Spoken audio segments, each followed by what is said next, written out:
Be me. I'm Jake, 24. Just another guy who drives too fast and thinks too much.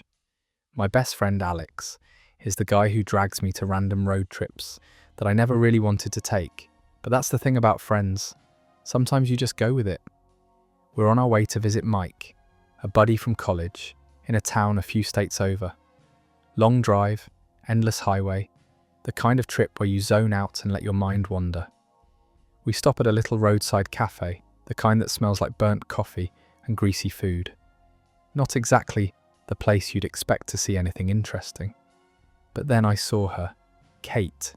She's at the counter, picking out snacks, hair tucked under a beanie.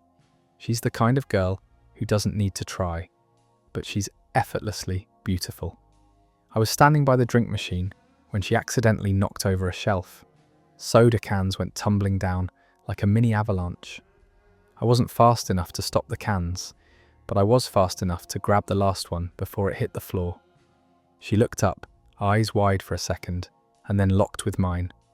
Something about the way her lips twitched, like she was trying not to smile, told me that maybe, just maybe, I wasn't the only one who noticed the spark. She laughed, soft, but there was a little edge to it, like she knew something I didn't. "Thanks," she said, brushing her hair behind her ear. I told her no problem. Just some guy trying to save the world one soda can at a time. That made her laugh again, and my heart did this stupid little flip. "I'm Kate," she said, her voice low and smooth, like she wasn't just saying her name, but offering a piece of herself. I introduced myself, but I already knew I wouldn't forget her name. She gave me her number before she left. Her eyes met mine for just a second longer than usual, and I felt the pull, and then she disappeared, walking out to the car with her boyfriend. Yeah, boyfriend. So much for that fantasy. A week passed. The whole week felt like I was living in some kind of dream. I couldn't stop thinking about her, and the texts never stopped coming. Kate and I kept in touch every night, our conversations getting longer and more personal. It started out casual, just small talk, but then it turned into something else. Late night chats, flirty jokes, the kind of stuff that keeps you up way past your bedtime, even though you know you have to get up early. I wasn't sure what it was between us, but I knew it was real. She was real. It wasn't just a game. Every time I heard my phone buzz, a part of me felt that pull again. The same feeling I had when our eyes met in that cafe, that spark. But there was always that nagging feeling. She was still with him. Yeah, I knew. She told me a little about her boyfriend, how things weren't great between them, how they'd been drifting for a while, but she was still with him. I don't know why, but I couldn't stop myself. Maybe I was a little bit of a jerk, but I liked the attention. I liked the way she made me feel, and I wasn't the only one who noticed. Alex started making comments, teasing me whenever my phone buzzed. "You're totally into her, aren't you?" "What? Nah. Come on, dude, it's obvious." I shrugged it off, pretending it wasn't a big deal, but deep down, I knew it was. There was something about her, something I couldn't shake off. By the end of the week, I was already thinking about the next time I'd see her. I couldn't let it go. And then, on the way back to my state, I had an idea. "Let's stop at that cafe again," I said, out of nowhere. Alex raised an eyebrow. "Are you serious?" "Yeah, I need to, trust me." I didn't tell him why. It wasn't just because I wanted another cup of bad coffee. It was because I wanted to see her again, to see if there was more. I knew it was stupid. She had a boyfriend, and I was just some guy she texted with. But I couldn't shake the feeling that we had something real, something worth seeing through. So we pulled into the cafe. I felt my heart pounding in my chest, and I didn't know why. I tried to act cool, but I was already thinking about her, about what could happen if I saw her again. We walked in and there she was. But this time, she was alone. I couldn't believe it. She smiled when she saw me. That same smile that made everything else fade into the background. "Jake," she said, her voice making me forget how to breathe. "Kate," I said, trying not to sound like an idiot, but failing miserably. She leaned against the counter, glancing at me with that same spark in her eyes. "I didn't know if you'd come back." "I promised, didn't I?" I said, trying to play it off. "Yeah," she said, nodding. "But I didn't know if you'd keep your word." "I always keep my word." She smiled again, and this time, It wasn't just the smile. There was something else in her eyes. "I'm glad you came," she said.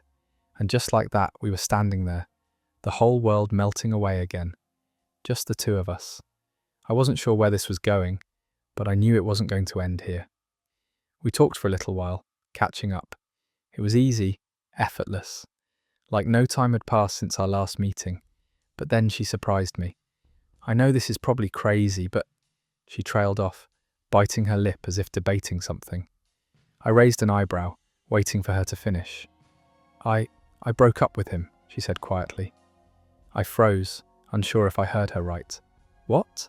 "I broke up with him a few days ago," she said, meeting my eyes. I wasn't sure what to say. I felt this rush of emotions, surprise, relief, confusion, and maybe a little guilt. She could see it in my face. "I know it sounds crazy. I couldn't keep pretending everything was fine." I didn't know what to say. I wasn't expecting that. But then again, maybe I should have been. "I think we both know there's something here," she added. And that was all it took. Without saying another word, we found a corner, out of view of the other people in the cafe, and she kissed me. It wasn't rushed, it wasn't messy, it was everything that had been building up over the last week. That was the moment everything changed. No more pretending, no more uncertainty. This was real. The next few days were a blur. I couldn't stop thinking about her. Every time I closed my eyes, I could feel her lips on mine again. The way everything around us disappeared when we kissed. It felt like it was just supposed to happen. But then, she disappeared. It's funny how quickly you get used to someone being there, texting you, checking in, making everything feel a little bit better just by talking. But then, for the first time since we met, she didn't text me. I told myself not to worry, that it was fine, she had her own life, maybe she was busy, maybe she just needed space. But every time I checked my phone and saw nothing, a pit grew in my stomach. Was I just another guy to her? Another fling? Another story she'd tell her friends? I didn't know. And then, just when I was starting to think maybe it was over, she texted. One simple message: "I'm here." That was all it took. My heart slammed against my chest, and I suddenly couldn't get my hands to stop shaking. She was here, in my state. I didn't know what that meant, didn't know if she was here for me, or just passing through, but I didn't care. I had to see her. I asked her where she was, and we arranged to meet up. I tried to play it cool, but I was barely holding it together. When I saw her again, standing outside a small coffee shop, I could feel my knees go weak. She looked exactly the same. That smile, those eyes, the same spark that made everything feel like it had just clicked into place. "Jake," she said, and I swear I heard the relief in her voice. I smiled back, trying to keep my cool, but I don't think I was fooling anyone. She walked up to me, and I couldn't help but pull her into a hug. "I missed you," she whispered. I felt like I'd been holding my breath ever since I saw her message, like I didn't even know how much I missed her until I had her right there, in my arms. We spent the whole day together, walking around the city, talking about everything and nothing. It was easy, it always had been. But now, it felt different. This time, there was no distance between us, no uncertainty, just us. We talked about everything, her life, my life, what we wanted, what we didn't. And somewhere along the way, I realized something. I wanted this. I wanted her. I didn't know what the future held. I didn't know if she was ready for something serious, or if I was. But I knew I didn't want to walk away from her. That night, after we'd said goodbye, I couldn't stop thinking about how things felt. How it felt to finally be with her. To be more than just two people texting in the middle of the night. It was something real. Something that didn't need to be overanalyzed. And the next morning she called me. "I think I need to tell you something," she said, her voice low. I could hear the hesitation in her tone, but I wasn't scared. "What is it?" I asked, trying to hide the lump in my throat. "I don't want to do this over the phone," she said. "Can I come see you?" I said yes without hesitation. That was the moment I realized that, no matter what, I wasn't letting go of her. When she showed up at my door, the look in her eyes told me everything I needed to know. She was here to stay. We didn't talk much that day, but it didn't matter. It felt like we had finally found the space we needed to just exist. And that was the beginning of everything. A week later, we were practically inseparable. We were doing the simple things, watching movies, playing video games, talking for hours about nothing. We laughed together, fought over stupid stuff, and made poor just as easily. But every moment with her was better than the last. And after about a month, I realized I hadn't thought about anything else. I was in love with her, and I knew from that moment on that I never wanted to be without her. Almost a year later, here we are, still together, still crazy about each other. Some days are better than others, but every day feels like something new. And I can't believe that all of this started because of a soda can at a cafe. But it's real. She's real. And she's mine. It was a cold winter evening, almost a year later. We were sitting on a bench in the park, wrapped in thick coats and scarves, the air crisp with the bite of the season. The park was empty, quiet, save for the distant sound of snow crunching beneath our feet. Kate rested her head on my shoulder, and I felt that familiar warmth spread through me. It's funny how some moments just feel like they were meant to happen. We'd been talking about everything, the past year, the way things had changed, the stupid little things that had happened along the way. And then, without warning, she laughed. "I still can't believe how we met," she said, her voice light.